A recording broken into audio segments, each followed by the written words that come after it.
छत्तीसगढ़ विधानसभा monsoon सत्र के दूसरे दिन विपक्ष ने सरकार के खिलाफ अविश्वास प्रस्ताव पेश किया। विधानसभा अध्यक्ष डॉक्टर चरणदास महंत ने प्रस्ताव को स्वीकार करते हुए चर्चा के लिए 2 दिन का समय निर्धारित किया है। बता दें कि सबसे पहले दूसरे दिन की कार्यवाही शुरू होने के बाद सीएम भूपेश बघेल ने मंत्री मोहन मरकाम का सदन से परिचय करवाया।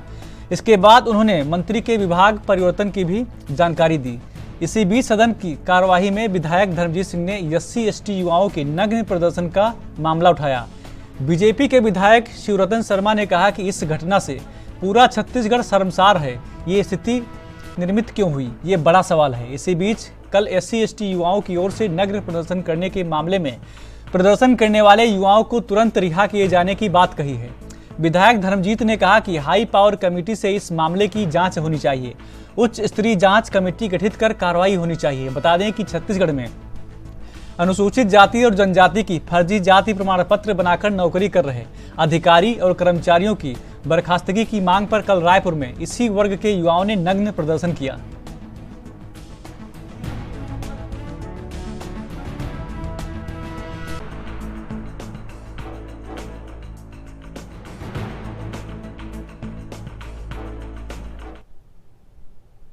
और खबर पर ज्यादा जानकारी के लिए संवाददाता टिकेश वर्मा जुड़ गए हैं। टिकेश जी,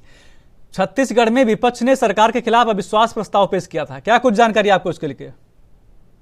देखिए संदीप, बता दूं कि निश्चित तौर पर छत्तीसगढ़ में जिस तरीके से माहौल हमको नजर आ रहा है और छत्तीसगढ़ विधानसभा सत्र से पहले एनबी न्यूज ने लगातार ये कहा था कि ये सत्र बेहद हंगामेदार होने वाला है, क्योंकि भूपेश सरकार के इन 5 सालों के लिए अंतिम सत्र इसको माना जा रहा है। और कहीं ना कहीं जिस तरीके से छत्तीसगढ़ विधानसभा का ये सत्र बेहद हंगामेदार नजर आ रहा है, क्योंकि लगातार विपक्ष कई बैठकों करके रणनीतियां तैयार कर रहे थे। इसमें कहीं ना कहीं शराब घोटाले की बात हो या फिर बेरोजगारी भत्ते की बात तो रोजगार की बात हो या फिर जिस तरीके से कल राजधानी रायपुर के विधानसभा रोड में हमने देखा कि किस तरीके से ST/SC के युवाओं ने जिस तरीके से नग्न प्रदर्शन किया है, जिस तरीके से छत्तीसगढ़ में लगातार वो कहते रहे कि फर्जी जाति प्रमाण पत्र बना करके नौकरी करने वालों के खिलाफ लगातार कार्रवाई किया जाए। लेकिन इस प्रदर्शन के बाद कहीं ना कहीं सरकार हरकत में आई और इसको इसकी जांच को लेकर के सरकार ने कमेटी गठित किया है और इसको लेकर कड़ी आश्वासन सरकार के द्वारा देखने को मिला है। रही बात जिस तरीके से छत्तीसगढ़ विधानसभा के मानसून सत्र में जो सदन में हंगामेदार रहा, कहीं ना कहीं शराब घोटाले को लेकर के बीजेपी के पास एक बड़ा मुद्दा था। उस मुद्दे को भुनाने के लिए लगातार बीजेपी कई माध्यम से हमको देखने मिला, चाहे प्रदर्शन के माध्यम से और सदन में जिस तरीके से भले ही विपक्ष की जो सीटें है वो कम है, हालांकि 15 सीटों पर बीजेपी है, सॉरी माफ कीजिएगा 13 सीटों पर बीजेपी है और कहीं ना कहीं कम होने के बावजूद भी अविश्वास प्रस्ताव विधानसभा अध्यक्ष चरणदास महंत ने स्वीकार किया और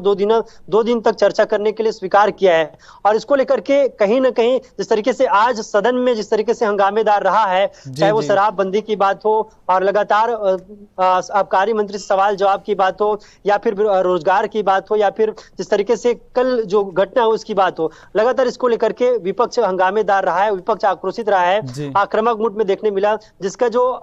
फलस्वरूप है कि अब विधानसभा अध्यक्ष चरणदास महंत ने 2 दिनों के लिए अविश्वास प्रस्ताव पर चर्चा करने के लिए सहमति दी है। जी बिल्कुल टिकेश, लेकिन जो SC/ST के जो युवा प्रदर्शन कर रहे थे फर्जी सर्टिफिकेट को लेकर, ये मुद्दा इतना बड़ा था, उसके बावजूद जो युवा प्रदर्शन कर रहे थे उनको ही पुलिस ने उठा के बंद कर दिया।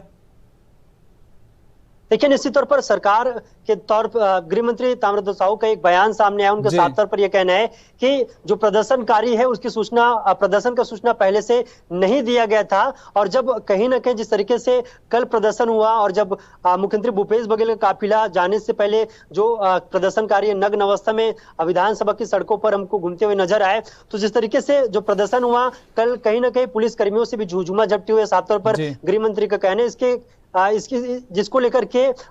उनको हिरासत में लिया गया और पूछताछ जारी है और कहीं ना कहीं विपक्ष अब उनकी रिहाई की मांग करे, क्योंकि लगातार जिस तरीके से उनका कहना है कि युवा है जो लंबे समय से ये मांग कर रहे थे कि जो फर्जी जाति प्रमाण पत्र बना करके जो नौकरी कर रहे हैं उन पर कार्रवाई हो, तो कहीं ना कहीं इस प्रदर्शन के बाद जो सरकार हरकत में आई और इसको लेकर के जांच के भी निर्देश दिया गया। जी अभी आपने शराब घोटाला की बात कही थी, शराब घोटाला हो या फर्जी सर्टिफिकेट लेके नौकरी पाना हो, ये तमाम ऐसे मुद्दे हैं जिसमें विपक्ष सरकार को लगातार घेर रहा है। लेकिन जो सरकार की बात करें तो सरकार की तरफ से इतनी नरमी क्यों बरती जा रही है? क्योंकि जो मुद्दा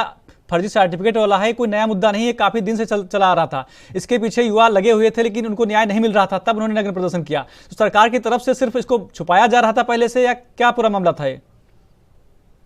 देखिए, निश्चित तौर पर गृह मंत्री ताम्रध्वज साहू का बयान भी सामने है। उन्होंने कहा कि इस जी। प्रदर्शन की जानकारी नहीं थी और कहीं ना कहीं प्रदर्शन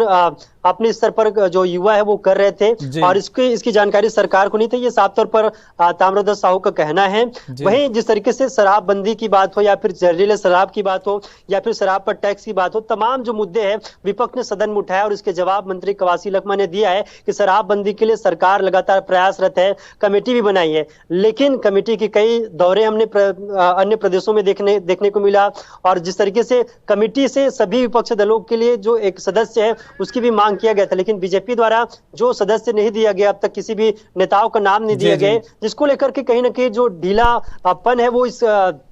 शराबबंदी के मामले पर हमको देखने मिला। ये साफ तौर पर मंत्री कवासी लखमा का कहना है। अगर बीजेपी एक सदस्य अपने इस टीम में दे देती तो कहीं ना कहीं अब तक शराबबंदी का जो मसला है वो हल हो जाता, लेकिन कहीं ना कहीं अब जो मामला बढ़ता जा रहा है इसको लेकर के जिस तरीके से सदन में अजय चंद्राकर हो या फिर नेता प्रतिपक्ष नारायण चंदेल हो या फिर शिवरतन शर्मा हो, इन तमाम लोगों ने सरकार को घेरने का कोशिश किया, शराबबंदी को लेकर हो या फिर रोजगार को लेकर, बेरोजगारी भत्ता को लेकर, या फिर जिस तरीके से SC ST का जो प्रदर्शन कल नग्न अवस्था में युवाओं ने विधानसभा रोड में किया है, तो तमाम मुद्दों को लेकर सरकार, क्योंकि आने वाले समय में चुनावी वर्ष है, तो भाजपा उन तमाम मुद्दों को नहीं छोड़ना चाहती है और इस विधानसभा सत्र में सार्वजनिक तौर पर सरकार के सामने रखना चाहती है, जनता के सामने रखना चाहती है, सदन के सामने रखना चाहती है, जिससे कहीं ना कहीं ये जो मामले हैं वो खुलकर सामने आए और कहीं ना कहीं, हालांकि जीत तो सत्ता पक्ष क्योंकि उनकी जो सीट है वो बहुमत है, तो कहीं ना कहीं विपक्ष कोई भी कसर इस विधानसभा सत्र में नहीं छोड़ना चाहता। जी संदीप। बिल्कुल, टिकेश जी, जानकारी देने के लिए आपका बहुत बहुत धन्यवाद।